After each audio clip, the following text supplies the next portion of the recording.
সালাদিয়া type থেকে শুরু করে মোটামুটি আবেশ টাবেশ, তারপরে আরো কি কি ঘরোয়া মরোয়া এই টাইপের হোটেলের লেভেল পর্যন্ত যত পরোটা পাবেন, মানে যত ওদেরকে বলবেন যে ভাই আমাকে একটু কড়া করে ভেজে দিয়েন ভাই, হ্যাঁ, মানে ওদের কাজ হবে না, মানে আজকে বকশিস পর্যন্ত দিলাম। হ্যাঁ, মাঝে মাঝে বকশিস দিই একটু কড়া করে ভাজার জন্য, মানে কোনো কাজই হয় না, পরোটা ভাজে দেখেন মানে কি বলবো, মানে একদম মানে পুরা আটা।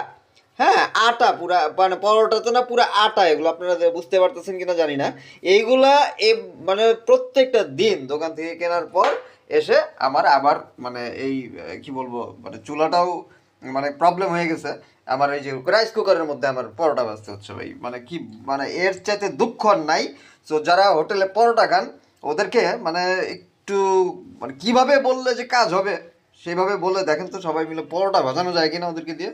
আর হচ্ছে না ভাই, আপনারা খেতে পারেন কিনা জানি না, কিন্তু আমার মতো যারা আছেন যে একটু কড়া না হলে, একটু মানে মচমচো না হলে খেতে পারেন না, মানে তারা ভাই এটার এগেনস্টে ব্যবস্থা নেওয়া খুবই দরকার ভাই। প্রত্যেকে একদম জোর করে ভাজাবেন, হ্যাঁ, একদম ফলো আপ করবেন, আবার মানে একবার ভেজে দিবে সেটাকে আবার রিটার্ন দিয়ে বলবেন আবার ভেজে দে। ঠিক আছে, আমি আসলে মাঝে মাঝে করি, সবসময় তো আর করে ওঠা হয় না, এই যে আজকে করতে পারি নাই দেখে আজকে আমার পরিণতি হচ্ছে বাসায় এসে আমি আবার পরোটা ভাজা নিয়ে বসছি। দুঃখ ভাই, দুঃখ।